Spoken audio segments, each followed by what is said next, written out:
Jingle bells, that means smells, Robin Lane. Hey, that mobile broke his wheel, the Joker got a 5:30, jazzercise. 6:30, dinner with me. I can't cancel that again. 7 o'clock, wrestle with my self-loathing. I'm booked.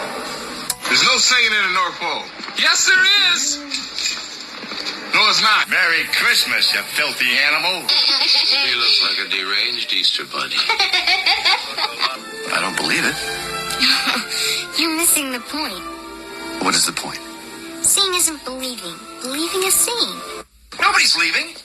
Nobody's walking out on this fun old-fashioned family Christmas. No, we're all in this together. It's Christmas Eve.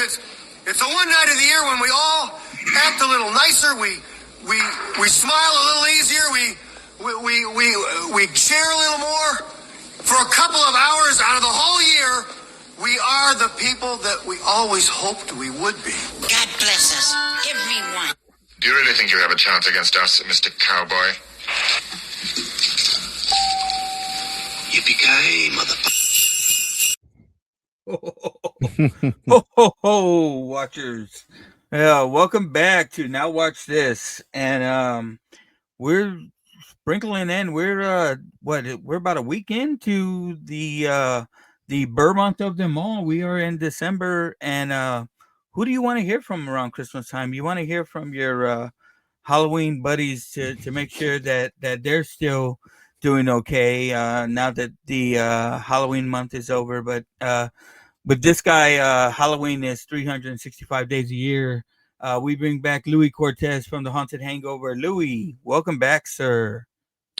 I just want to say I enjoyed that little intro there with all the clips from several classic Christmas films of all genres. I even heard Bart Simpson in there. I was like, okay, you're bouncing around. I really appreciate that.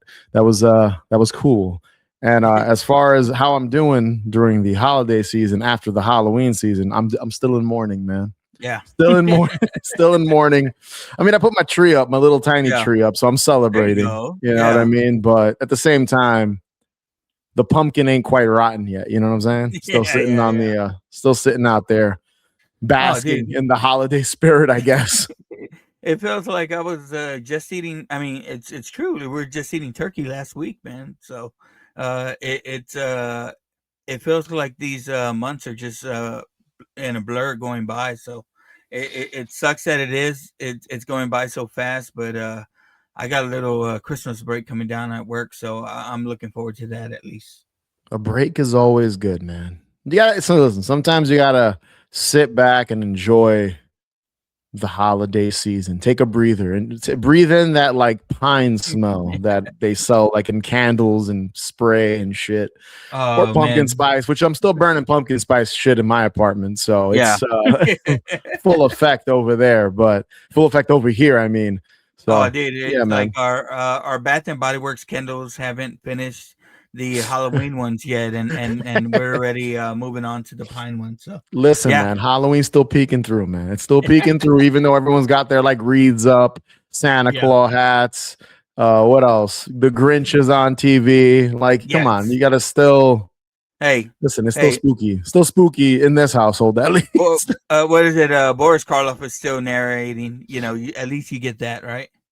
Listen, man, even though Christmas is a cheerful, you know, I wouldn't say colorful. There's a lot of bleak Christmas shit out there, but nonetheless, usually Christmas is looked at as like this colorful, vibrant, beautiful thing. There are some spooky elements, like you mentioned, Boris Karloff popping up in the Grinch. What else? What else we got? Black Christmas, Silent Night, Deadly Night. Yeah. I was gonna say 12/5 is what is it? Krampus Day, right? We had a Krampus parade here in San Antonio last Friday, so I didn't get to go, but yeah, man, for those that are into that, and the Krampus movie, I'm for all intents and purposes, it's a good movie. I Have you mean, seen that? it's amazing. It's not even a good. It's a great movie. Yeah, I yeah, mean, that's like what's his name? Michael Daughtry, who directed Trick or Treat. That's his yeah, movie that he directed afterwards. That's a great Christmas film. I try to put that on every year. So yeah. far, it's what is it? It's the 7th to the time of this recording. It's still very early in the month. Yeah. Got a couple more weeks, 2 more weeks till Christmas or so. I have, as far as like horror Christmas or holiday films, I've only watched Silent Night, Deadly Night one night. I put that on, which is always a good staple. Nice killer Santa Claus. There is a remake coming out, I think this weekend. This next week, I'm gonna try to go see that. That looks kind of like it could be fun. Do got to throw on Krampus. Do have to throw on Black Christmas, either the original or the second remake. Not a huge fan of that third remake. And I mean, the list can go on. Christmas Evil. There's a bunch of holiday horror that I feel like I have to watch every year, and I try to do my. And then there's some classics, Scrooged, which is like, on the cusp of spooky. Gremlins, and of course, all that good stuff.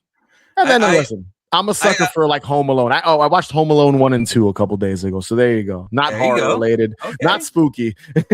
Okay. And that's why I have you on, man. I wanted to know what does the Haunted Hangover do for Christmas? And I was going to tell the watchers out there is that if you're looking for a show on which is the best Black Christmas remake, you guys had a battle royale about a year ago on that episode, didn't you? Yeah, a year or two ago. So every holiday season, the past 3 years, we try to do sort of it's become like our holiday tradition the last 3 years, where we do a battle royal pitting certain films in a franchise. I try to stick with remakes where it's like the same film remade 2 or 3 times. Our inaugural battle royal was all 3 Black Christmas films, which I felt like when we did it was like, let's start with a Christmas horror film. Yeah. And then recently we were like, we can veer off a little bit and still kind of treat it. I still make it feel festive in the production of the show. We did all the there's some snow, some bells. We did all the Invasion of the Body Snatchers films. There's 4 of them. We did all 4, and those are always really fun. So that's sort of our holiday tradition. We usually cover something holiday related as well. I can't say what this year's is because it's coming up in a week or 2, but we've got something we're going to be talking about that I think people, especially of your audience, might appreciate. I've got 1 or 2 things coming up this holiday season for listeners of Haunted Hangover that are very Christmas specific and, funny enough, not horror related, more nostalgia. But still twisted, still kind of messed up. So you'll have to listen to Haunted Hangover to find out in the next week or 2. I've been enjoying myself, and it's a podcast it's a nice break because right now everyone's doing straight Christmas and stuff, and I'm a sucker for that too. I fall into that.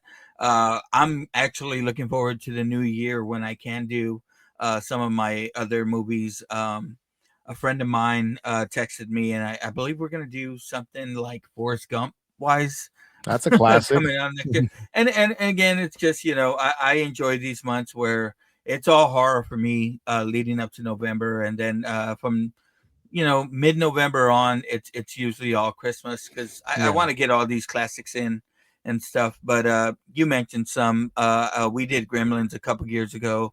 And for me, Gremlins is the perfect lead-in from Halloween to Christmas because it's a bit of horror movie, but it has that it's that Christmas setting in it.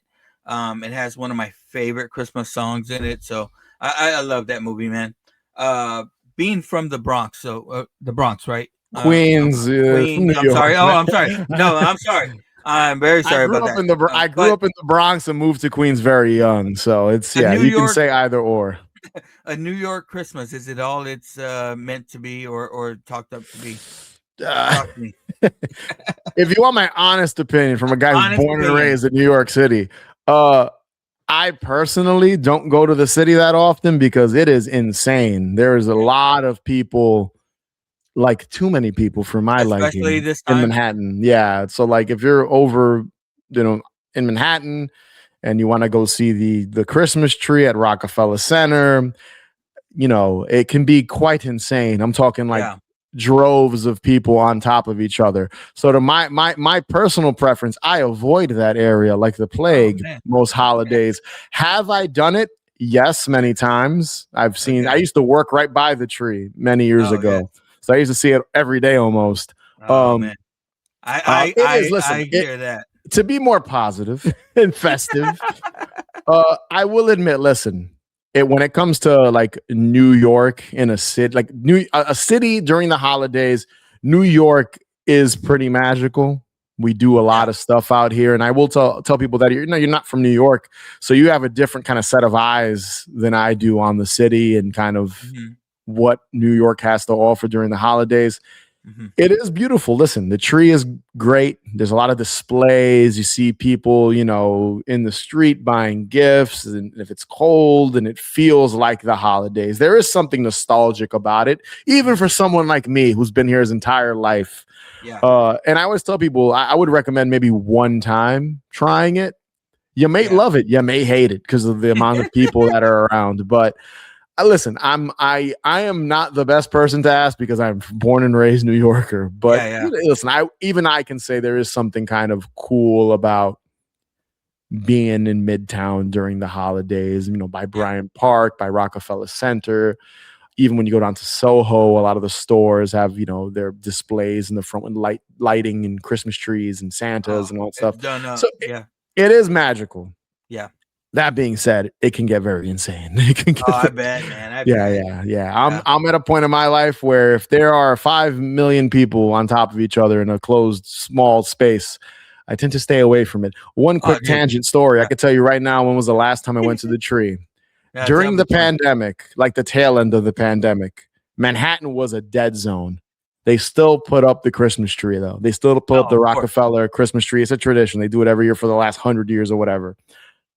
I was in the area for something, and because no one was in the city because everything was like barely open. This was towards the end of it, so stuff was opening up, stores and things like the restaurants.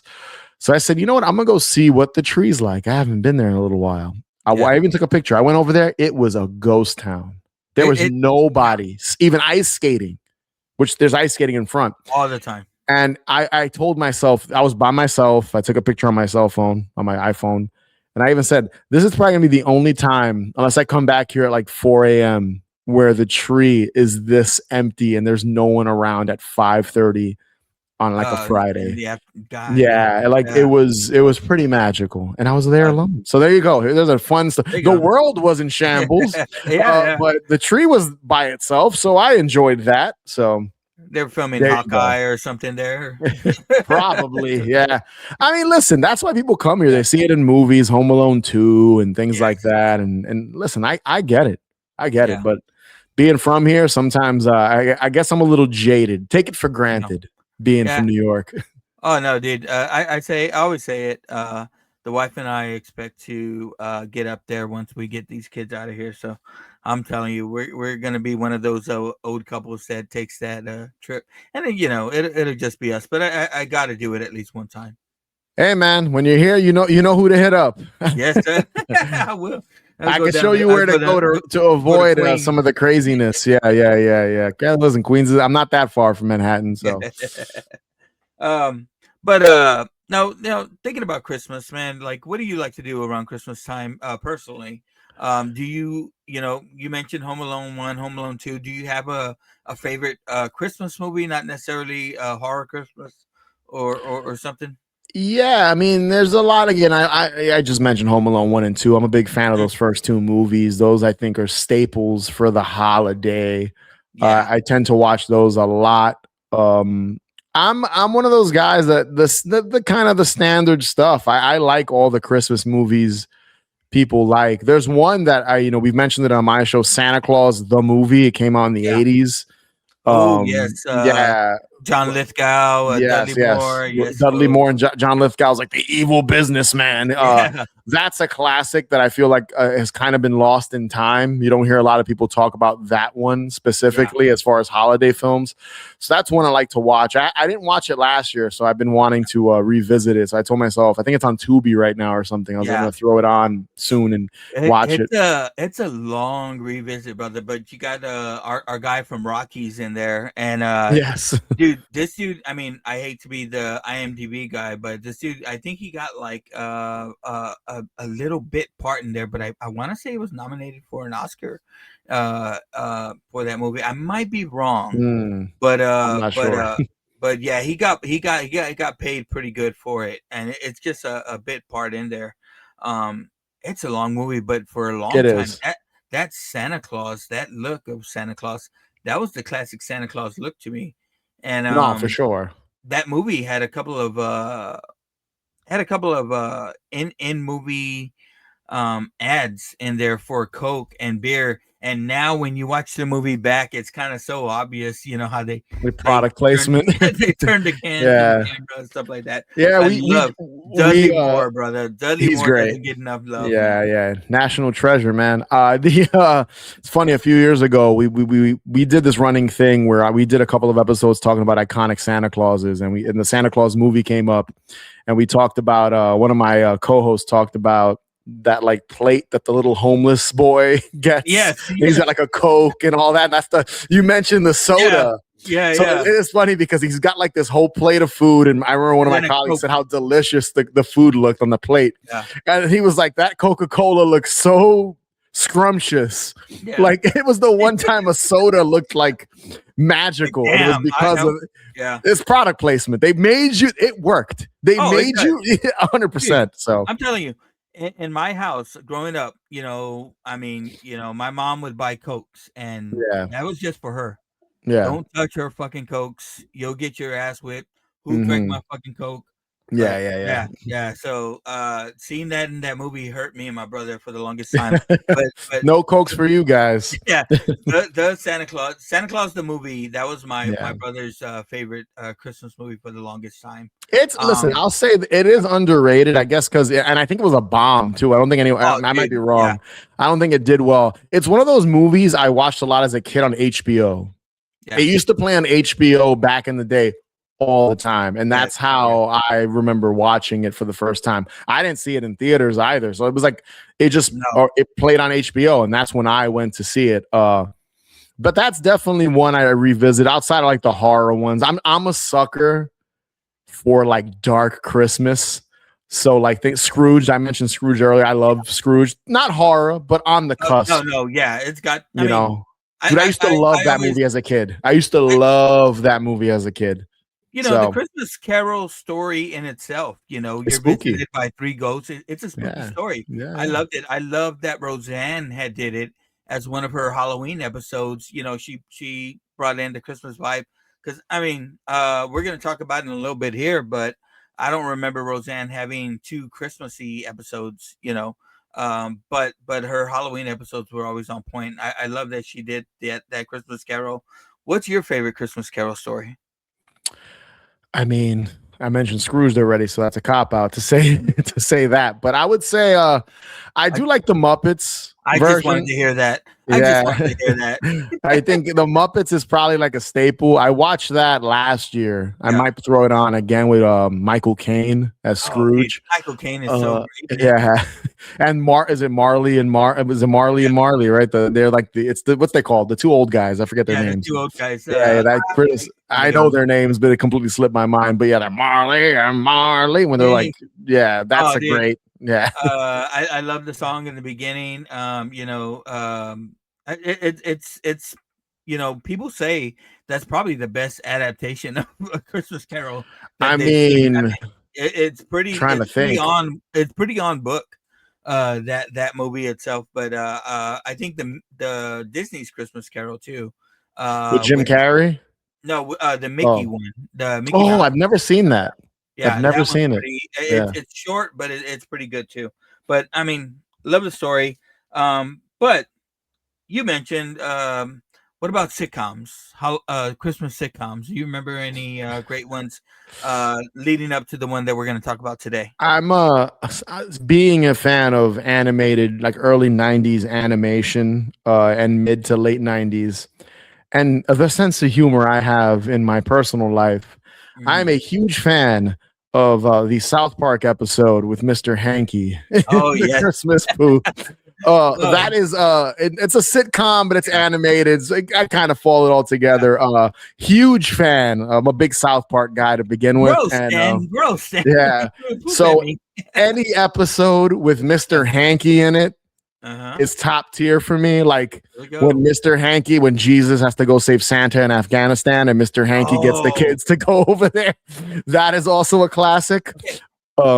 So I I'm have a sucker some- for anything Christmas related with South Park, and then also the album that went along with that first Mr. Hanky episode, Mr. Yes. Hanky's Christmas Classics.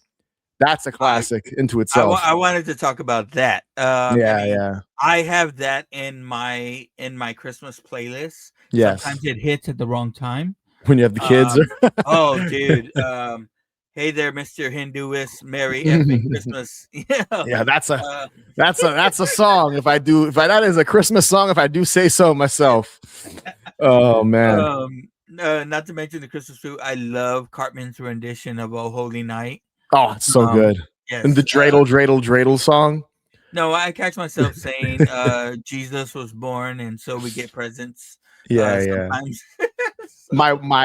I remember I was in that album again, the dreidel song, when Kyle's dad shows up and he's like, Courtney Cox, that's the best. I love you. So good. On that show. Listen, Courtney Cox, Yes. Chef's kiss back in the day for sure. But yeah, I just always got a kick out of that. I was like, that's just so great that like his lyric has nothing to do with Hanukkah or the holidays. It's just about Courtney Cox being hot, and that's it. But that, I would say South Park, as far as like sitcoms, TV shows, I mean, I'm a massive fan of that. I'll say this too, another one I grew up watching a lot as a kid. The Ren and Stimpy, Son of Stimpy episode. Okay. Where he has a son who is a fart. And Stimpy loses him. He runs away, and it's the holidays and stuff. That is one of my personal favorite holiday shows. Yeah, I'm a huge Ren and Stimpy guy. Is Ren and Stimpy streaming anywhere? I gotta find that. I believe it's on Paramount. I mean, I'll be very honest. I am a child of just animated TV shows I should not have been watching at like 7 years old. Oh no! Yeah, like Ren and Stimpy, Beavis and Butthead, The Simpsons, South Park, King of the Hill. I was like 10 watching some of these shows, 12, 13. I remember when South Park came out in 97. I've talked about this on my show, but like, because we've covered some South Park on my show. And just like what? Yeah, like when people tell you, like I wasn't allowed to watch that growing up. It is weird. Yeah, like really, like I mean, I was watching Beavis and Butthead when I was like 8 years old, 7, 8, 9 years old, however old I was in the early 90s. I was maybe 10. Came out on there one time. Yeah, I was. Speaking of shows you shouldn't watch, I gotta ask this because you're a big South Park fan. Did you watch their movies? Bigger, Longer, and Uncut, the movie?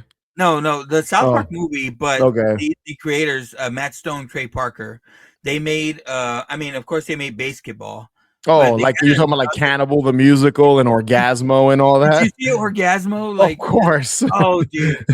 That movie was nuts, bro. That's the stunt dick or stunt cock when they bring in another guy. He's a white guy and they bring in a black guy as a stunt cock. It is quite funny. Yes. It's so listen, there is, I joke around with like my wife, because my wife didn't grow up watching these. She loves these shows now. Yeah. Like she watches this stuff with me now. Growing up, she didn't watch this stuff. And it's funny because my sense of humor, and I'm very liberal, very open guy. I'm a very, I'm just my own personal life. I'm for everybody, right? Yeah. And stuff as a human, but I still can enjoy a funny stereotype joke Oh or yeah. or, Yes. or like just and that's my sense of humor as a kid. And I always tell people like there's a certain generation of kids now and people now that didn't grow up watching this, so being PC and all that stuff, and it doesn't mean you're a bad person. It's just like that's the sense of humor that sort of you grew up watching. Yes. And there's people that get offended by things. Oh, you can't laugh at that. And I think Oh. my favorite thing about South Park, even to this day, is they make fun of everyone. They don't give a Everyone. shit. No one is safe. And that's kind of what I respect about South Park. And Beavis and Butthead did it. Ren and Stimpy were doing things. There's some drama with some of the behind the scenes stuff on Ren and Stimpy with some of the creators, which isn't nice at all. No. Really horrible shit. But like, they just were able to kind of like, it was ahead of its time, just what they did. And hey, South listen, Park's still doing it, and I think growing up watching stuff like South Park and Ren and Stimpy and The Simpsons, because I'm a big Simpsons guy too. They have some awesome holiday episodes. Growing up with those shows, it's like jokes they made never offended me. Hence why I think as an adult now, I don't get offended. It takes a lot to offend me as a human. And you can even be making fun of me. And it's like, I have very thick skin, and a lot of that is due to kind of the crazy shows I watched as a kid. A lot of these, and it's all animated when you think about it, and even like shows like King of the Hill, which I was already a little older at that point when it came out. It was still just really smart, and they have good holiday shows too. I know we're veering off on a tangent here, but no. I'm gonna tell you, we'll keep this show that we're gonna talk about. We'll do the first episode, and I gotta tap it there because I think this is something that we can make a yearly thing, if that's okay with you, Louie. Of course. But I do want to ask you about the South Park Christmas episodes. Are they still doing those? Like, are they still coming out with a yearly? Yeah. I remember Mr. Hanky the Christmas Pooh. I remember when they have to. I think they saved Jesus. Or something like that.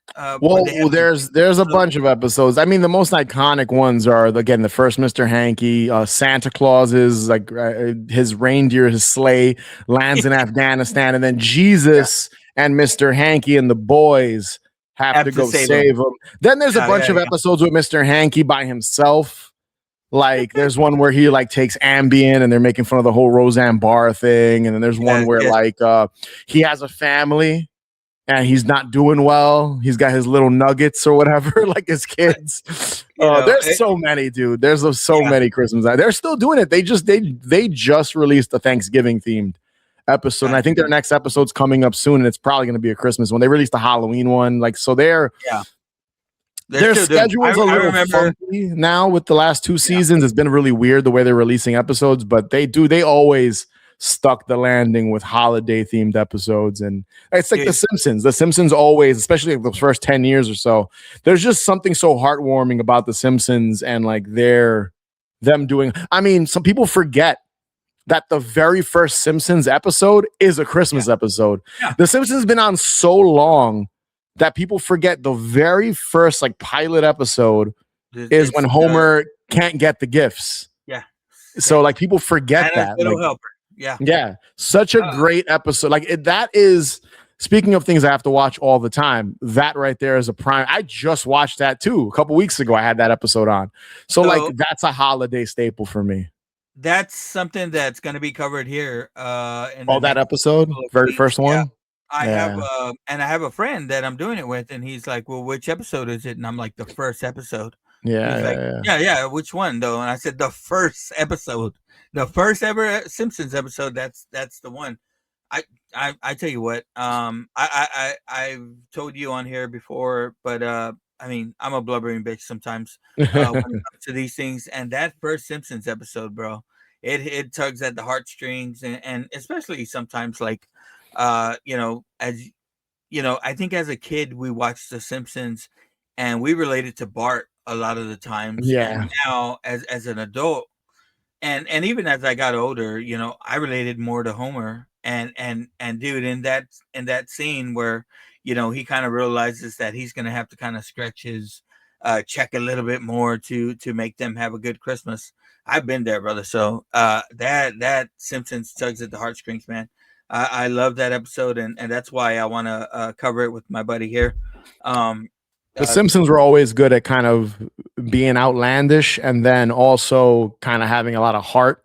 Yeah, and that's what's always been good about King of the Hill is the same way. I feel like there's a lot of King of the Hill, man. Crazy shit that they've said and done, and there's like a lot of like jokes that are innuendos and race jokes and things like that, stereotypes, but deep down there's a lot of heart to it. Yeah. Even South Park has had episodes, as crazy as that sounds, that there is a little bit of heart in there. Think about it. There's one of the episodes early in the run where Kenny didn't die was a Christmas episode where he survived at the very end. So there's just, even they had some heart at time for the holiday. So, but I will say that I think out of all and Son of Stimpy on Ren and Stimpy is another prime example of a lot of heart during the holidays in an episode. But the Simpsons, I just think, are the masters at that, especially those first 10 seasons. Like, those are the best Simpsons seasons, obviously. Yes. Even though I still will watch later Simpsons just because it's the fucking Simpsons, and I'll watch whatever Simpsons is on.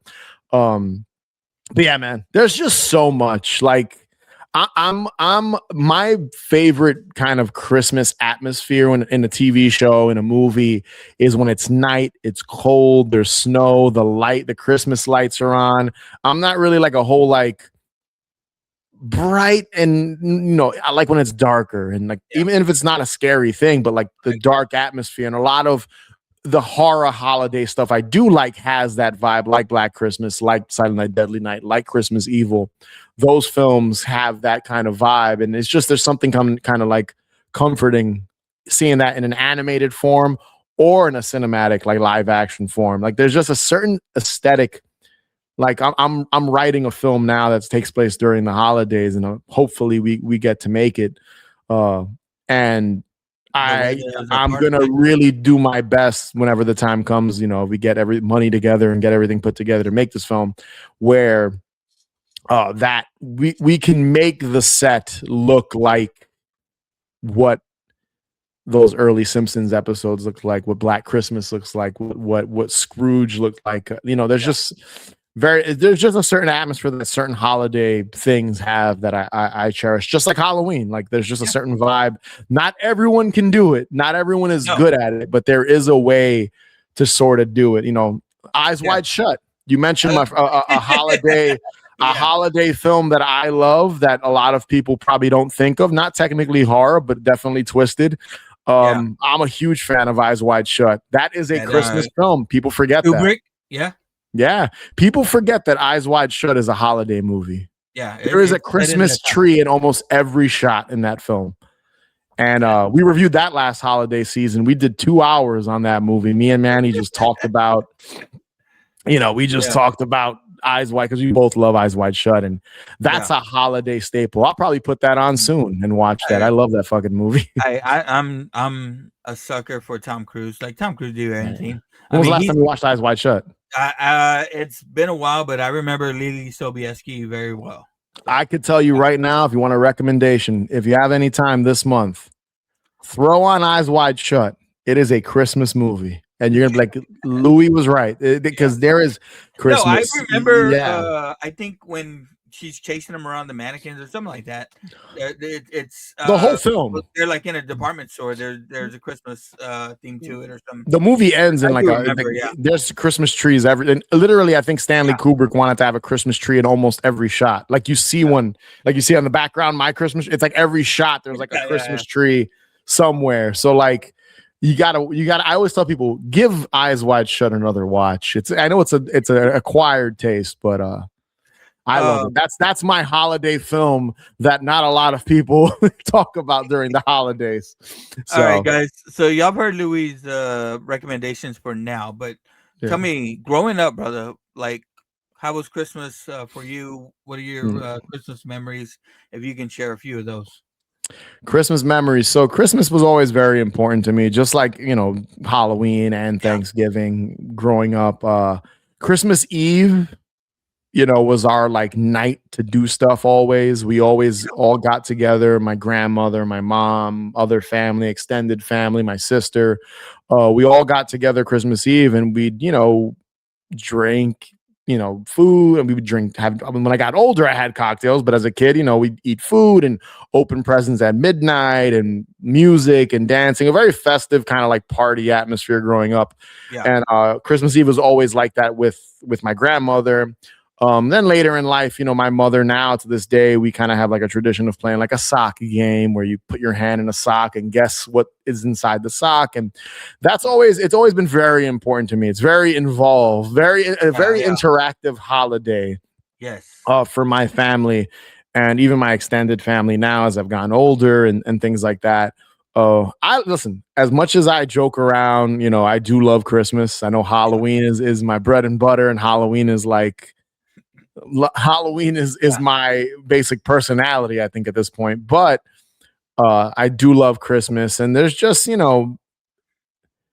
as a kid, you kind of take it for granted because, you have people that, people pass away and things happen in life. But as you get older, you kind of look back at things, nostalgia, and you try to kind of relive that. Whether you have kids or you don't have kids, or you have, nieces and nephews, you try to kind of bring in what you did as a kid to future generations. Yeah. And yeah, man, it's always just been important to me, man. I always have very nostalgic feels for Christmas. And there's not, I don't know, there's just something about it that, at the end of the day, right? It's like nostalgia is like a bitch. And that's kind of what we're trying to recapture what we felt as children, as adults, even though in reality, in 20 years, when you're an older man, you're going to be like, man, I wish I knew what it was like when I was in my 30s and 40s. So like, it's a constant evolution of just like what you wanted to feel.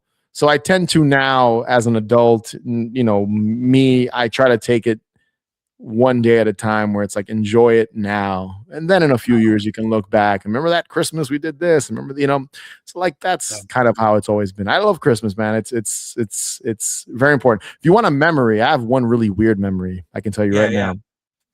So I have this strange memory, 3 years old. I don't know how my brain locked this in, but that goes to show you how 3-4-year-old Louie was like, I was locked in on one thing, and that was it, because I was a kid. I remember one Christmas we were at my grandmother's house. There was, family members there. I was probably the only kid there. It was all like uncles and my grandma and my mom, and maybe a cousin was there, a younger cousin or two. My sister was a baby. Or no, my sister wasn't even born yet, so I was alone. And I remember them giving me 2 gifts, being this was probably late 80s. Maybe 90 latest, like 1989, 1990. I remember getting 2 gifts, opening them, and by the tree. So I'm by the Christmas tree. It was in a corner, I remember. My grandmother and my mom giving me 2 gifts. I opened the first one, and it's a Peter Venkman action figure from the real Ghostbusters. Yeah. And it was the ones that when you put water, it was the one that you put water on it, and it looks like he has slime on him. Yeah, he got. I don't know if you remember that toy. Yeah. I remember the commercial. I still have it somewhere over there. I have one. And then the other, because I was a big Ghostbusters, obviously. I was a big real Ghostbusters fan when I was a kid. And then the other gift was real Ghostbusters had this like Volkswagen buggy, and it was yellow. And when you hit a button in the trunk, it turns into like a mantis monster. That was in the cartoon, right? Yeah, it was, but there was a toy of it.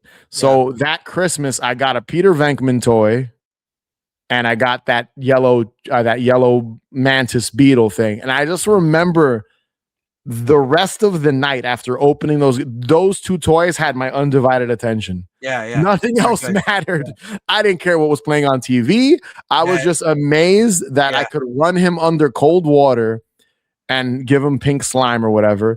And then I could drive him in this car and then hit the button, and he would spring to the car would turn into a mantis. So like those are 2 memories. And that's a memory that like somehow that is still in my brain, because I loved toys I still love toys now as an adult, but like that's one that just never left my brain for some reason. That best Christmas gift you ever got there? Uh, not. if I you get mean, the there's vibe. been. Oh man, dude, my mom Yeah. is. She's a great mom. I mean, there was But one the most Christmas. memorable, at least, you know. I mean, I can hit you with a lot that I remember. I remember getting my first Super Nintendo. I remember my Yeah. mom. We went because again, we always go to my grandma's house.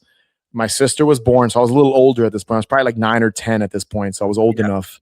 I remember getting a Super Nintendo. I had a Nintendo before that, but she got me a Super Nintendo years later. And we leave to go to my grandma's house. We go there, you know, celebrating Christmas, eating. We open up gifts that grandma got us.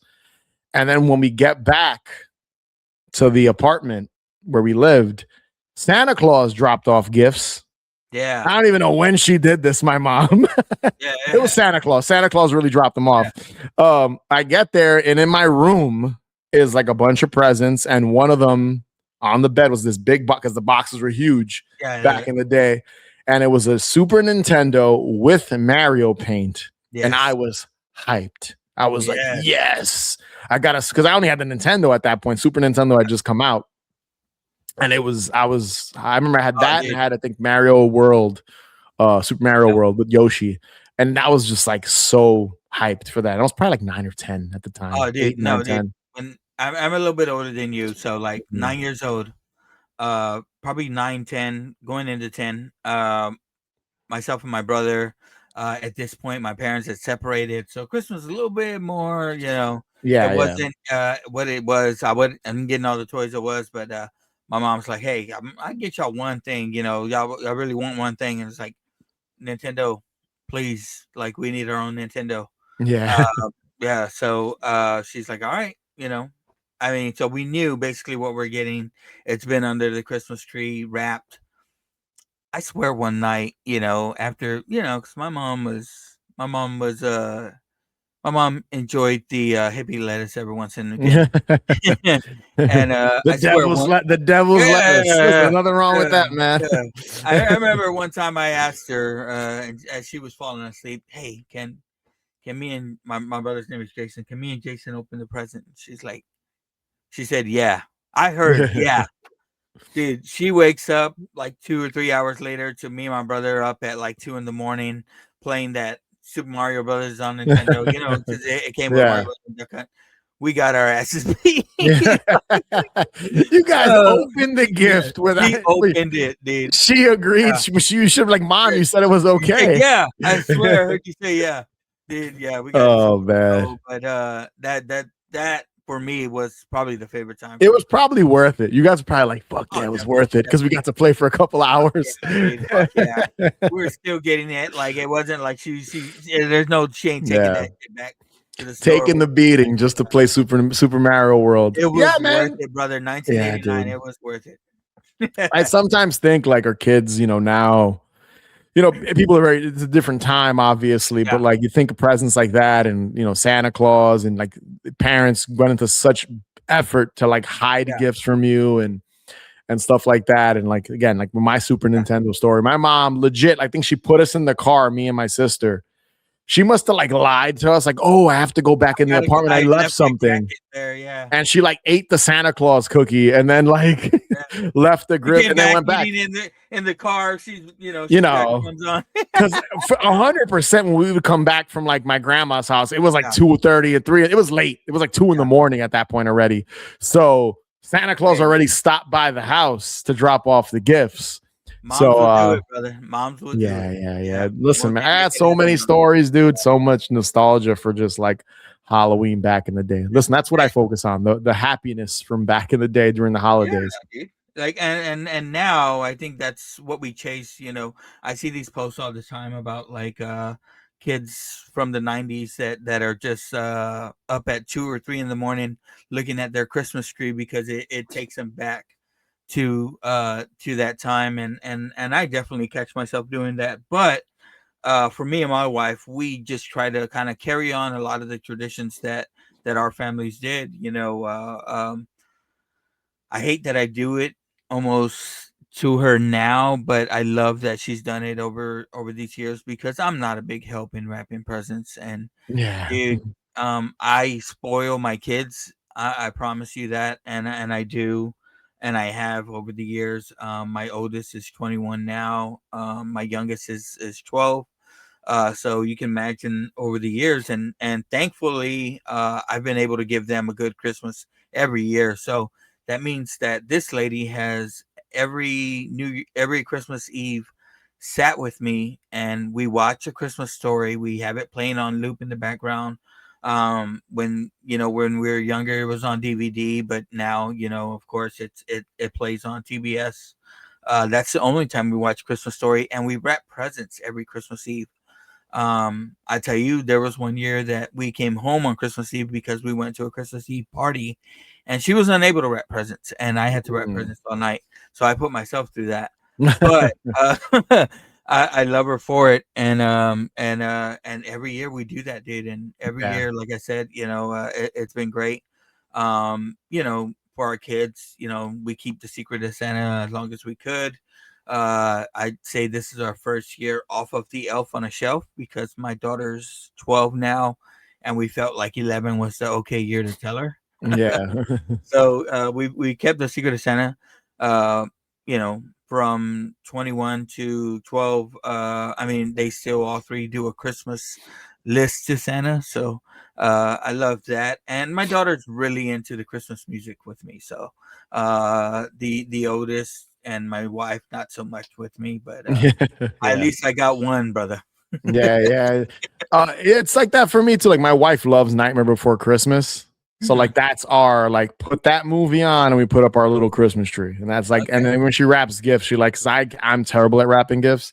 Yeah. So my wife, when she does the gift wrapping, and if I hear Nightmare Before Christmas, I'm like, all right, I know what she's doing. That's like one of her favorite Christmas movies. Yeah. So yeah. Hey, I'm good at labels, bro. I help out in that way. I'm good at putting bows on. I'm good at watching the gift get dude. If I can wrap a present, but it's not gonna look nice. It's gonna look pretty. I mean, listen, it gets ripped off anyway. What does it matter? And the thing for me is I'm the shopper, right? Like I go out. I've Black Friday shop. Okay. I mean Black Friday shop back in the day when it was really Black Friday shopping, where you used to have to elbow someone to get your kid that big toy wheel. So I've been through it, but I do one of the things that I do love to do, and I talk to you about it is this Christmas sitcom. So to bring us back into the topic that I wanted to bring you on today is I wanted to ask you, Tim Allen, man, where do you go on this guy? What's your history with him and this home improvement show that we're about to watch? It's funny you say that. Back in August, I believe, over the summer, like late July, August, we actually covered Haunting of Taylor House, the Halloween episode from Home Improvement. And we kind of had the same conversation, like where do you stand with Tim Allen and Home Improvement? So like Home Improvement and my sister, who's one of my co-hosts, she's one of my many co-hosts. She even kind of clarified it when we were reviewing that episode. Home Improvement was never one of those shows that was appointment television in our household. Like, there we go. Like it was never a show we were like, okay, Wednesday at 8 p.m. we have to watch. It was one of those shows that were just on when reruns would play, etc. Yes. I didn't hate it. I definitely watched it when it was on. There's many episodes I remember. But I wouldn't say I'm like, it was never like top tier for me, like in our household, at least growing up. I mean, I did see the Santa Claus in theater. So like, obviously like and I do like that movie. I do like Tim Allen. I'm not one of those people like, I hate Tim Allen. Like, no, I like Tim Allen. He's, I Christmas with the Cranks is a great movie, and Jamie Lee Curtis is amazing and everything. So like that's a great Christmas movie. He's definitely like a Christmas guy. Like he's just one of those actors that when I think of the holidays, I think of him because of Santa Claus and Christmas with the Cranks and stuff. But I mean, I dug it. I wouldn't say I'm like this aficionado when it comes to Home Improvement. Even when we covered, the one episode on my show, I clarified in the beginning, like I'm not this like Tim. I wouldn't say I know every Home Improvement episode. I've watched every episode. I wouldn't say that at all. Where compared to one of my other co-hosts, my co-host Chris, he is a massive Tim Allen. Like he still watches Tim Allen shows now, the sitcoms he's doing now. And I'm like, shifting gears, yeah, with Kat Dennings, right? So like, I'm like, dude, I don't follow. Like I never followed Tim Allen's career closely. So like, it was never like, something, bro. Yeah. Home Improvement reunion on Shifting Gears tonight. Are you watching? Like it was a bigger deal to him than it was for me to cover the show. But again, nothing against like Home Improvement and Tim Allen. I just, I watched it when it was on. That's kind of how I watched sitcoms as a kid. Like it was never appointment television. It was always reruns and when it was on. So Friday night. But I made a point. You're a little bit older. You weren't necessarily in the TGIF days, were you? I would watch TGIF. So like I remember watching. So like out of those shows, because you're home on a Friday. Yeah. What are you gonna watch on TV? Especially if you didn't have crazy cable, which we didn't always have. Bro, cable. We didn't all grow up in the Queens, man. Where it's it's just, no. I was a little poor kid in San Antonio. That's all I had to do. We didn't have like we had cable on and off growing up. That's just how it was in my grandma's house and at home. So like TGIF, I would put it on. I remember watching Full House a lot as a kid and Home Improvement, Family Matters. Family Matters, and things Step by Step and things like that. Yeah. And then getting cable later on in like, the like 93, 92, 90 around that time, I remember watching again. I have more memories watching Snick for some reason than I do TGIF. It's really weird. And I think you may have been a Cinemax kid and Cinemax After Dark. Yeah. Skinamax. Yeah, no, like I said, I did grow up watching a lot of that stuff. It was stuff Shannon Tweed. Oh no Shannon Tweed here. She wasn't my cup of tea back in the day. No.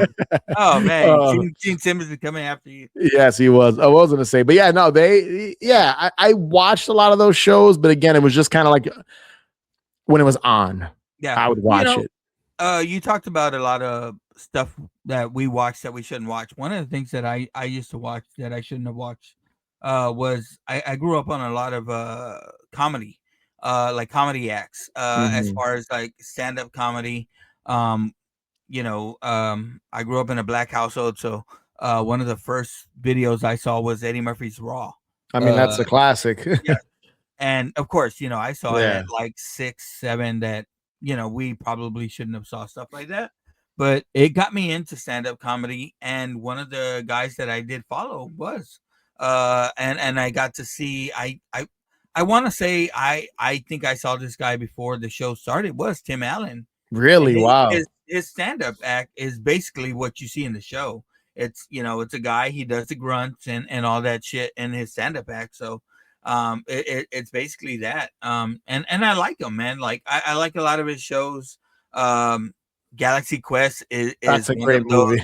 Yes, it's one of those great movies. We covered Christmas with the Cranks, and I just, I was like, I want to do a Tim Allen Christmas. Like, I have the Santa Claus scheduled to be done. So, I thank you, man. I wanted to get this episode in, and I thank you for coming on to get it done with me. So, guys, we're gonna watch this show. We have it queued up on. I have it on the Plus. So we have it queued up here. Are you ready to get into it, Louie? I'm ready. We're doing You Better Watch Out, right? Yule better watch out. Yeah. Yule better watch out. Yule better watch out. Yeah, you gotta get that Christmas zing into there. So I'm gonna play it in the background here.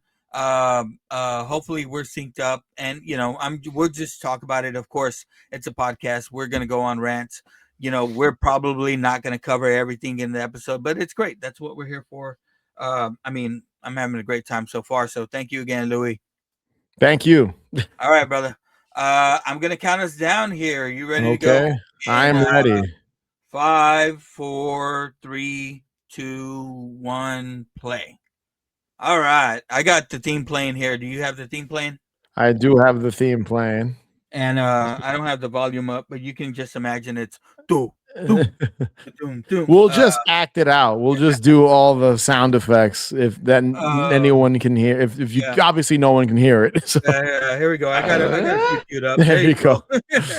But here's one of the few, and let's go. Yeah. I love how you have all the sound effects.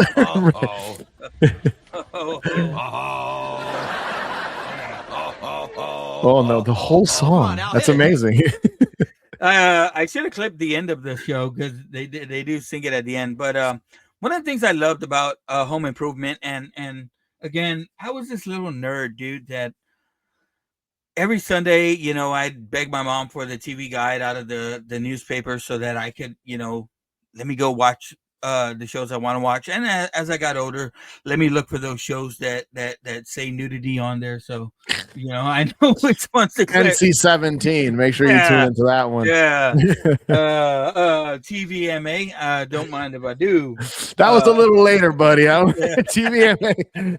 I think during the TV guide days, it was just like for adult viewer discretion is advised. So I got the show queued up here. It starts off with Pamela Anderson, young Pamela Anderson. Do you remember that? How could you forget? Yes. How could you forget Pamela? This is like Pamela Anderson pre Baywatch. Yeah, correct. Yeah. This is like before her being all kinds of naked on Playboy and stuff. Yeah. She was not the Pamela Anderson we all, especially as young men, appreciated. And one of the things I love about when these shows did these sitcom episodes is just the view. I mean, the way they made everything look, the Christmas trees, everything like that. ABC really went into it, and I think from the start they saw Home Improvement as a show to get behind, because this is one of the few shows that in its first season did have Christmas episodes. So it's one of the few shows that in its entire run they did an episode every season. Yeah, again, just like Halloween, that was just something they always went to. I mean, it's kind of crazy that there were shows at the time that didn't do kind of like holiday inspired episodes. Like I was having this conversation with someone recently, I was like, Full House has a few Christmas episodes, but they don't do one every season, I think. And I don't think they ever did a Halloween episode, if I remember correctly. Or like a straightforward. There's like one Thanksgiving, and then you see some of the stuff in the background. It's what I loved about a show like Family Matters, because they did it, and they did it kind of with gusto. And I love stuff like that, man, because it takes you right back into those 1980s, early 90s, decorations and stuff. Something that you don't see too much anymore, or you do. Oh man, dude, I just to go off on a tangent here, my daughter said 1999 was vintage the other day, and I was it was a long time ago, man. Well, yeah, it hurt a little bit, That was my graduation year. Yeah. So I was just like, God damn. I just want to point out, because there was just the opening scene here of the episode. The tree, I guess he has it on a mechanism to spin because it's supposed to rotate, right?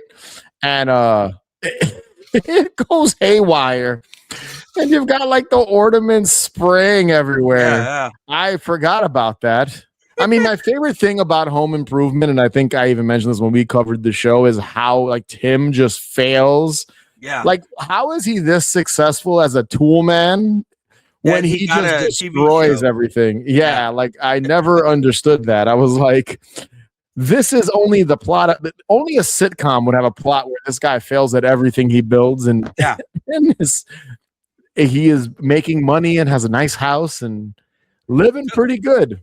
Yeah. So one of the things I loved is, he's again, I think every house in sitcoms and shows kind of looked like this at the time. But one of the things I loved is he kind of tried to mimic Bob Vila if you remember those things from Yeah. back in the day, those home improvement shows, which were everywhere, right? You'd get that paid programming commercial. You want to Hey, hear this something? is Bob Vila. Want to hear something funny? On mine when we did, because again, this goes to show Yeah. you how like out of the loop I was with certain things as a kid, and even with home improvement.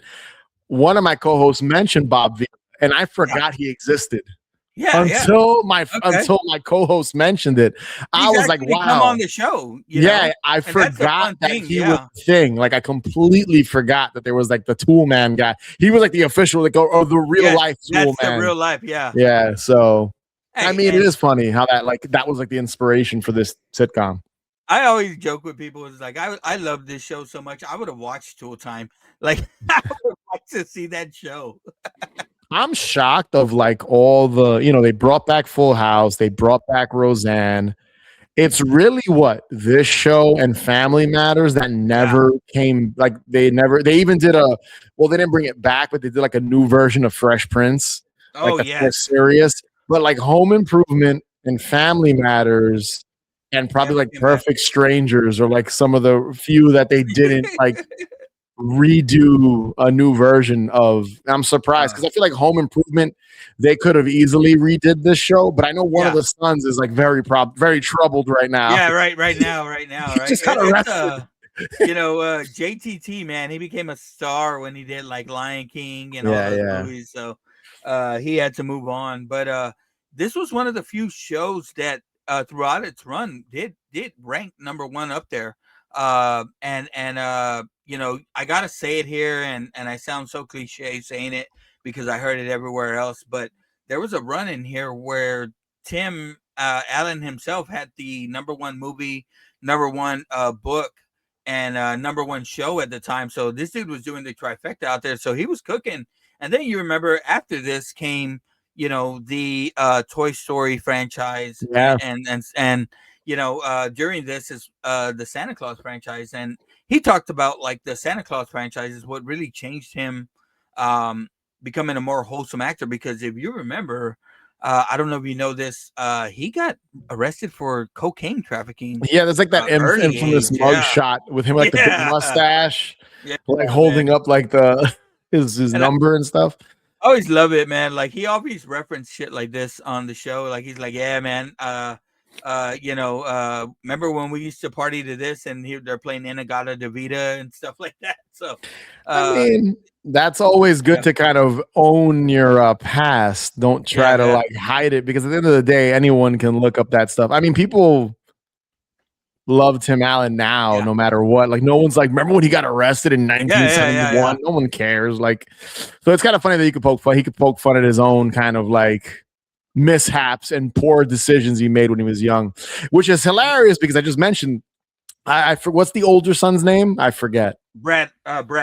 He is all kinds of messed up now. Yeah. I think they said he got arrested like 5 times in the last few years. Like, it's sad to see some of these child stars, how like they fall off like into really dark times, which is kind of sad. But what can you do? It happens to a lot of them. Jonathan Taylor Thomas, he's like vanished. You don't even hear about him, and he's like you don't even hear about him anymore. In my research, I saw a podcast with Mark here that's left on the screen, and the gist of the beginning of the show is Brad and Randy are picking on Mark like they usually do, and telling Mark that there's not a Santa Claus, and kind of talked about that is like when is the right age that you do have that talk with your kids. I don't know, when did you know, Louie? About Santa Claus? I don't. It's what's funny. That's a weird. Wait. I'm not breaking anything to you, Louie. Am I? Santa's not real. I'm 45, bro. My mom still puts "From Santa" on my. So does mine. My mom does that too. I love it. Yes. When did I know? Cortez, I don't think my mom ever like sat me down and was like, I hate to break it to you. There is no Santa. No, I think I just like around 10, 11, 12, I figured it out. I think 11, 12 was, honestly, you have like that weird memory when you're a kid. Like not memory, but like you have this idea of Santa Claus. And when you really think about it, it's super creepy. Like he breaks into your house. Your friends at school kind of, mention something and you're like, what are you talking about? Like, that's Santa. It's And, always you know, one kid oh, bro. that Yeah, ruins it. yeah, Yeah. yeah. But Oh, dude. even when you think, I remember being a little kid, like 5 or 6, and like going back to my point that I just said, and thinking about Santa and just thinking like how weird it was. Like, wait, you're trying to tell me this guy's gonna come into the house, eat some cookies I left out for him, and And then we're cool leave with me this. presents? And I just remember like falling asleep and like waking up the next day. So I'm like 6, Yeah, confused. yeah, Because then I think my mom would tell me like, oh, Santa's going to bring you gifts, but then grandma has gifts for you. So these gifts are yeah, from grandma because we would open those at her house. yeah. These are Oh, from grandma. And then yeah, these at home come from Santa. yeah, So yeah, like, yeah. I just always thought it was weird. Like Santa Claus, like, why is the cook? And then my parent, like my mom, I think she would leave one cookie bit. Yeah. It was 3 cookies. Yeah, 2 yeah. get eaten, and then 1 cookie gets bit and left. And I was Yeah. like, all right, mom, you slick there with that one. But yeah, no, I can't. Half a cup of milk left. Yeah. Yeah, leave a half a Oh, cup of milk out. dude. And nowadays, we had to put in some work, bro, because we did the elf on the shelf shit. So that's every night you're coming up with something like the elf did this, the elf's Elf over moves, here. right? Is that what the Yes, elf does? oh, Yeah. dude, this is even more creepy. Like the elf watches you every night, watches your family. You can't touch the motherfucker. So he'll go back and fucking tell. So yeah, I mean, we did it to where every night the elf would sometimes he'd bring something, like he'd bring a gift. Or my wife, man, I love her. I always talk about her. One of the reasons I knew like she was one of the ones is um we went out as a couple as teenagers to wrap gifts for this program, and in doing that with her and stuff, and it was a program that I received as a kid, so it was this give back program, and that's how I knew she was one of the ones. But dude, she would do this elf on the shelf and she'd fucking do magical work, like every coming up with some scene that the elf did and stuff like that, drawing Yeah. stuff. The elf is very artistic for some reason this year. Yeah. Sometimes the elf, could put Yeah. and then sometimes the elf was just thrown on the Christmas tree because we forgot about it that morning. My brother-in-law and sister-in-law, because I have two nieces and a nephew, and they, when the kids were younger, because they're 12 and 11 now, they know Santa's not real. But when they were younger, like 4 or 5 years ago, they so one of the first interactions I saw, like when they were young, they were like 3 or 4. Their dad, so my brother-in-law, he would show up regular like himself. Yeah. Then he would somehow leave and walk back in, and the kids had no idea, dressed as Santa Claus. Yeah. And I just remember the younger of the nieces, she looked horrified because again, Santa Claus, the concept of Santa Claus is fucking scary. Yeah. And I just remember her looking at Santa, and she was like 3, 4. Yeah. She looked like she didn't want to cry because she knew she was going to get presents, but she looked so confused. And he would come in, my brother-in-law, ho, ho, ho. And he was a skinny Santa Claus. There was no pillow underneath his belly. And I remember laughing like, oh, guys, look, it's Santa. And I'm like, I know it's like Mike. I'm like, it's like him wearing the costume. But one of the other cool things they did to get creative, because that elf on a shelf story you just told me triggered this memory, was so we always go to their house on Christmas Day, and ring cameras are all the rage the past couple of years now. So they have cameras all over the house to watch the kids, and they had one over their fireplace. And one year they used the footage to show the kids, and my brother-in-law put the costume on. Oh, he pretended to go through the chimney. He left footprints on the ground, like they put like ash on a boot or something. And they showed the video to the kids, and they left, the kids leave carrots for the reindeer and stuff and cookies for Santa. And I just remember him showing the footage back to me and my wife. And I look at her, I'm like, this looks fucking creepy. This is like some paranormal act. Like, again, Dude, the yes. concept of Santa is just kind of freaky, and like watching this grainy ring light footage and like night vision of like my brother-in-law dressed as Santa. I was like, this is Coming like out of nowhere. yo, dude, it was so creepy. And I was like, this is like a haunted, like a video I shouldn't be watching. And I was like, this doesn't look magical. This looks terrifying. Like this guy broke into the house. One of my Oh, favorite man. things to watch now is these videos of the Grinch showing up at these parties and kids just going fucking nuts, like It's amazing. either attacking him or running from him during this time, because it's like you say, you know, I always talk about the Gremlins scene where Phoebe Cates talks about her dad dressing up as Santa. And do you remember that scene? I was just like, I mean, that's a great monologue she has where she's talking about her dad breaking his neck in the chimney and the I mean, 'cause smell you and all think that. about some of these things that we go through to portray the secret of Santa. You know, it's sometimes we go all out, man, and that's the great thing about being, I think, a parent sometimes. But I apologize, watchers. You know, they're used to this, guys. We go on tangents all the time and we don't follow along the episode. But the episode's basically moving along here. Tim was in a, you know, every year, and what's great about Home Improvement is every year he gets in a light fight with the neighbor Doc Johnson down the street. So and every year he kind of finds a way to put himself in harm's way. So the firefighters had to come save him because, you know, I think he got his mouth stuck to the metal on a hammer. You know, he did the old Christmas Story. What's your take on A Christmas Story, bro? Like, where are you at on It's that? great. It's one of the best. Yes. We were joking recently. Where were we? It was a group of us hanging out. I think it was my other sister-in-law. She goes, I like Wizard of Oz. What was the little kid saying the line when he goes to see Santa? I like Wizard of Oz. I like Wizard of Oz for no reason. He just and he fucking turns around. And he's like, "Don't talk to me." Don't talk.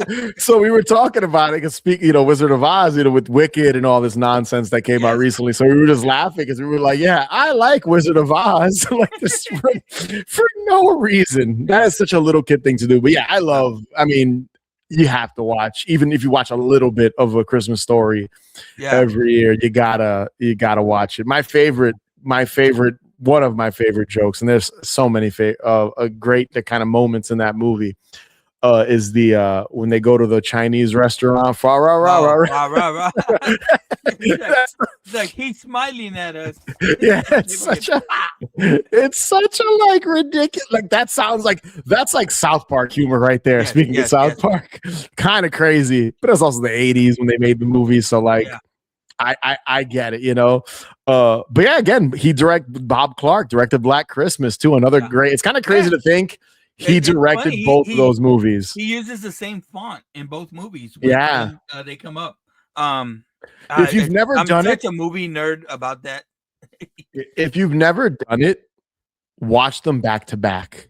Okay. It's a little bit of a mind fuck because they feel like they're in the same universe. Like the way they look, the cinematography, the color grading, the shots. Did you see insane. the extra movie the new movie that they made, the sequel, I guess, or the prequel to that movie? I'll be very honest, the one on HBO Max. Yes. Where he was Richie, he's older right now, right? Yes. Yeah. It has the same cast, bro. Except for the mom, which I understand there. I watched it, but I'll be very honest, don't remember it as much. I think I've only seen it one time. I'd say if you could watch it again, it's just one of those things that you know, I think you watch it with a certain prism as a kid, and then you watch it now as an adult, and you watch it for the old man, you know, and you're the old man now, like it's so crazy. Yeah, I mean, I have to revisit it. You know what it is? It's like the original one is so iconic and memorable for that, like with the holiday season, that it's crazy to make a sequel like 40 years later. And you know what I mean? Like, and in that, you know, they're doing that a lot, these legacy films and things like that. So like, it's just, I have to rewatch it. It's just, if you had to do a trivia with me right now about the new one, I couldn't tell Yeah. you a single scene. And I mean, I did watch it too. I don't remember any, but I remember a ton about the original one. So Yes, what does that love tell it. you? Yeah. It's one of those ones, the wife hates me for it, but it's I just refuse to watch it until Christmas Eve, and then that's all I watch Christmas Eve. Oh, you just watch it one of 50 those- times. Yes, I fucking love it. Speaking of Santa, one of the things about Home Improvement is he's blessed with this neighbor, Wilson, that lives next door. He's telling Wilson the story. He's trying to kind of get Mark to believe in the Santa, and well, at behest of Brad and Randy, and it seems to be that Wilson comes and he pulls, what your brother-in-law did, and he dressed up as Santa and he's delivering a toy to old Mark here. But we're gonna find out in just a little bit. Well, honestly, if you really think about it, a plot involving like you have 3 sons, 2 of them are super bratty, which the older one's the bratty one. Yeah. And the younger one's always been the kind of like innocent one. So it kind of makes sense We that always they do knew an that entire one was episode. gonna have problems, and He's like the naive. Well, he's the one that becomes he becomes a goth kid like later no, on. Yeah, well, the oldest one, I think there's an episode where he gets caught with weed, man. Yeah, wild. I remember that episode. Randy has a cancer episode. We joked about that on my show. We were laughing about all those episodes. But you know what's crazy about that episode is there was a comedy show that was supposed to come on. We talked about this too. I didn't know about this. Okay. Yeah. The mug cream, root beer cream, something like the mug root beer hour or something that pops up. Yeah. I didn't know about that until one of my co-hosts, Chris, he told me about it on our show. Yeah. I do, and I also want to comment on Wilson's. We didn't say it, and I feel like I should mention it because we're gonna fly by it. His Santa outfit is pretty good in this. Like the beard, if you look at the beard, right, and you just see it, it's on point. Like it doesn't. That's a big thing for me. The beard does it. I think. Yes. It's kind of crazy when you go to like malls now. The Santa Claus have like real beards. That whole like phony beard thing doesn't really happen anymore. I tell you what, I had to do it because now I volunteer for that program that once gave me presents as a kid when my parents couldn't do it, or when my mom was single. I volunteer for that program now, and we go around. Yeah, and I'm no one wants a 5'3" Santa, bro. I'm just telling you right now. Damn. I'm better to be an elf. I promise you. Oh no! I should do Santa awesome one year. I've never done it. Dude, to see these kids' faces and stuff. You go into some places that it's a little sketchy, but it's awesome, bro. It's fun to do. As a podcast, we did a toy drive a couple years ago. Where we raised, we got presents for this place. So this kind of, little things that we do to give back around here. Texas is big for it, man. So I'm sorry, I did take us through the whole episode, and I say we talked about 25% of it, but we hit up the good parts, bro. Like I said, the 2 things I really like about this episode, and I know again, like you said, we kind of were just talking shit over it. I do love the way Wilson looks at Santa. I do love the plot involving the young son. Forgot his name, slipped my mind. Mark. Him not believing in Santa and then believing in it by the end of the episode. Also, he gets that Godzilla figure. Fantastic. Yes, that toy was awesome, wasn't it? Yes, I love me some Godzilla. So seeing a Godzilla toy in anything makes me happy. That Godzilla figure in the back of Roseanne, that's on every single episode, is just on their back, like stand or whatever. It's like Superman in Seinfeld. Yes. Dude, I have you can't see it, but behind me are a bunch of my movies. I have a Godzilla figure there that's about a foot tall, and he's always there. Like I just love I love Godzilla. I see a Pee-wee behind you. Pee-wee's always there. Pee-wee's my like mascot on the show. Everyone sees him. I want to tell you, he's moved a couple of times since. That's my elf on the shelf right there. He's always on that shelf though. But yeah, no, this is a good episode. I do need to revisit it again. It's been many years, and again, that's my takeaways. I love the plot that involves him not believing in Santa and then Wilson kind of helping that magical spark happen again. Yes. And then that Godzilla figure and the look of Wilson as Santa is great. So Yeah, I loved it, man. I always liked the feelings. I didn't mention her enough, but I thought Jill was. She's always perfect in the show. To quote my friend CJ, is like, yeah, she could get it too. well, respectfully, always Yeah. remember to say that afterwards. Again, I love the episode, man. Yeah. Again, it's one of those things that gets me in the Christmas feels, and for my family, I have to put them through this as I have a lot of sitcom episodes I like to go to.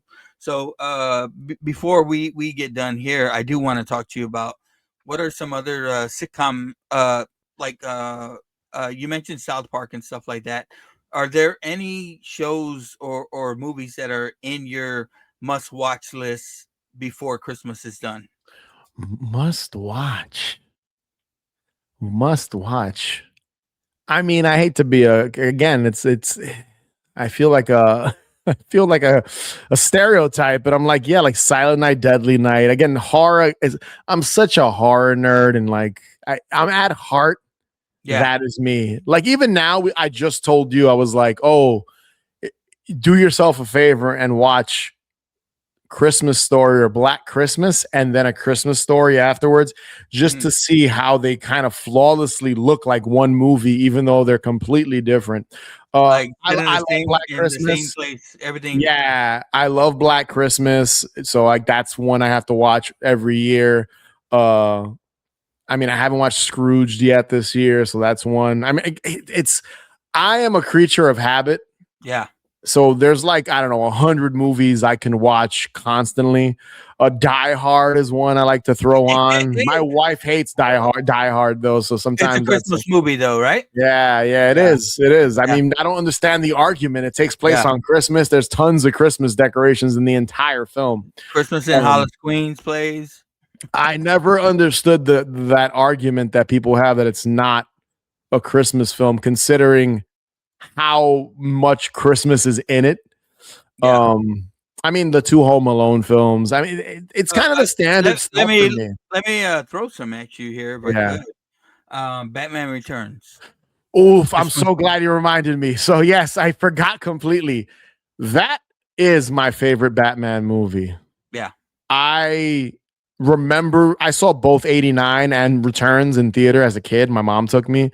I'm not a huge superhero guy. I'm a big Batman guy though. I love and like Keaton Batman, Tim Burton Batman's my favorite version of Batman. Like that's like that's Batman that puts a big smile on my face. I love Batman Returns.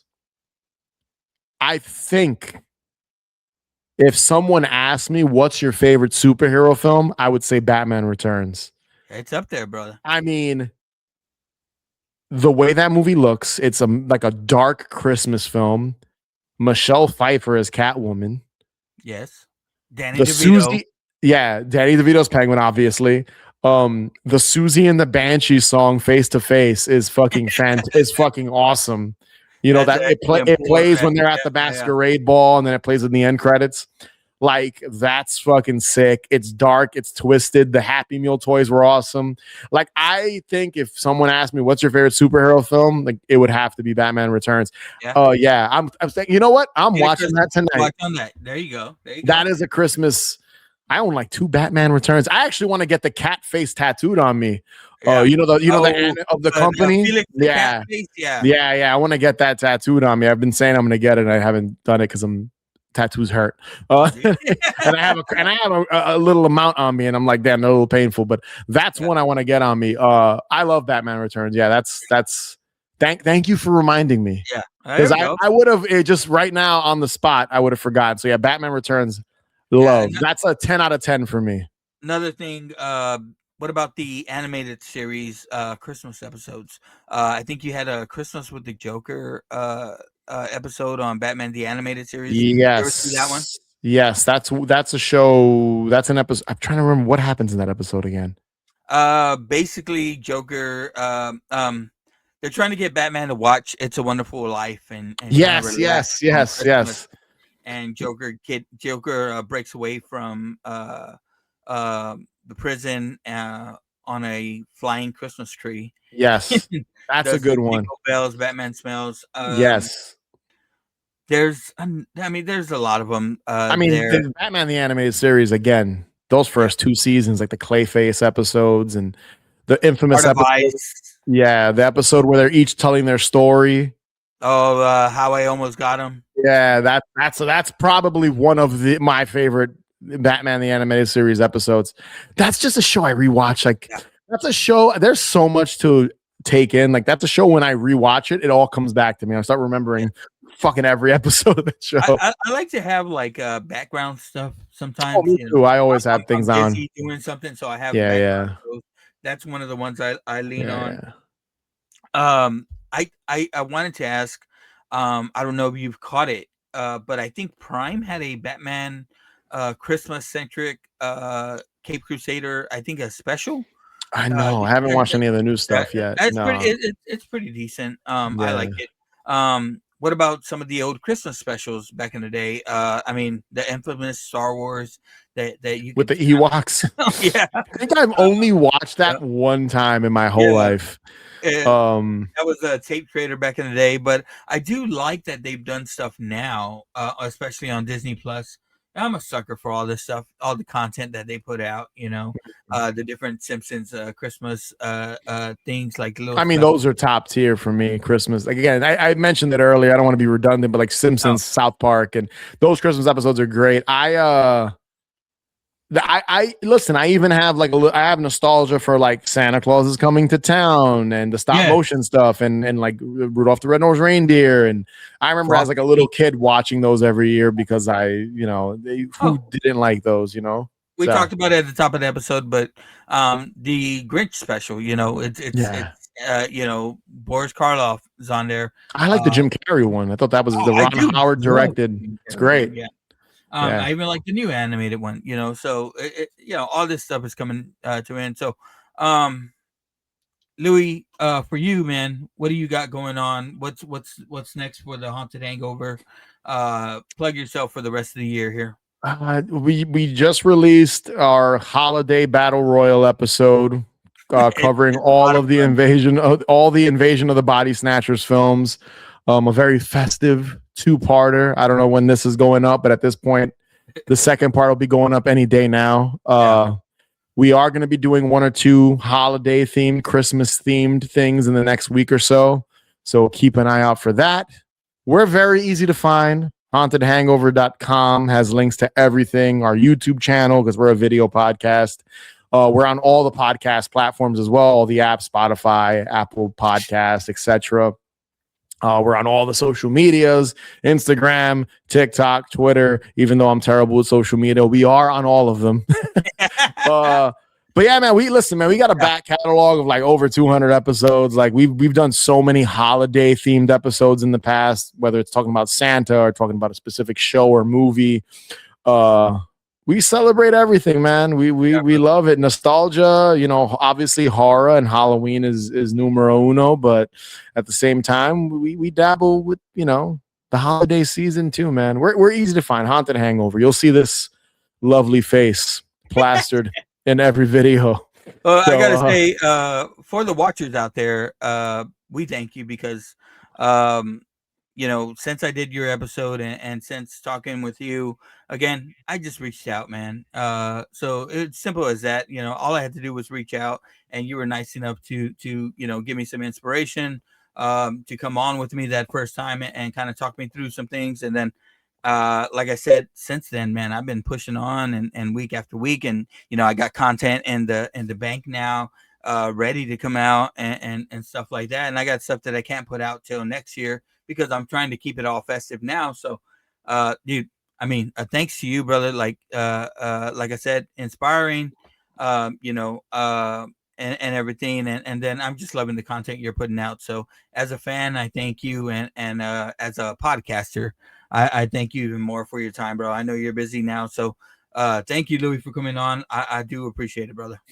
And you know what? Before you wrap it up completely, I will say this. It's been great, second time in the last few months to be on your show. So thank you for having me on. I don't go on other people's show that often. Sometimes it's not the most fun to be on other people's shows occasionally. Not that I'm against it, but like sometimes, it could be a bit much because you're just busy with life and stuff, man. But I'm glad you're grinding. I'm glad my words of encouragement helped you kind of feel like you can just do it. Listen, man, it's the holiday season. It's the time of giving. It's the time of giving. What did you say last time? It's like, hey, we're fucking doing it. We're doing it right now. That's all that matters, man. So, it's very nice to hear you say that I inspired you to kind of do more of this. And I don't get that too often. So that's great to hear. Honestly, I don't get it at all. Honestly. So, I'm glad we became friends. Listen, man, anytime you need me, I'm here. Talk some shit. That's what I'm best at. Hey, dude, I mean, because I feel like we've come on and we're coming up on 2 hours here, and it's just kind of blown by like quickly here. So, no, we barely watched the episode, so we may have to kind of reconfigure that next time and try to put the episode and do something different. But listen, man, it's always that constant learning curve. So. Yes, sir. Hey, I had fun. That's the most. Yes, this was a blast. I appreciate it, brother, and thank you for coming on again, guys. Go Haunted Hangover wherever you can find podcasts. I highly recommend it. I'm gonna share and do all I can to promote you on my page, brother. But I appreciate you, man. Thank you for coming on. And guys, watchers, that's it for Now Watch This. We got some things coming up here. I promise I'm gonna get my little girl to record a Christmas commercials episode with me. We do have our Tim Allen Christmas to finish up, and I got the Santa Claus coming up, and then to close Christmas, I'm gonna bring Chuck on, and we're gonna cry and watch Simpsons roasting on an open fire. So nice. Yes, I promise you, me and Chuck will be crying by the end of the episode. Thank you again, Louie. Anything else you want to say before we go here? Happy holidays, guys. That's it. Merry Christmas, happy holidays, happy Hanukkah, Kwanzaa, whatever you celebrate. If you don't celebrate anything, happy. That's all I got to say. Happy Krampus. Happy Krampus, yes. Happy Festivus if you celebrate. Thank you, brother. Take care. In the words of Louie, I think he said Merry effing Christmas, right? Merry fucking Christmas, motherfuckers. This is Dr. Dre. Party's going on. Thank God it's Friday.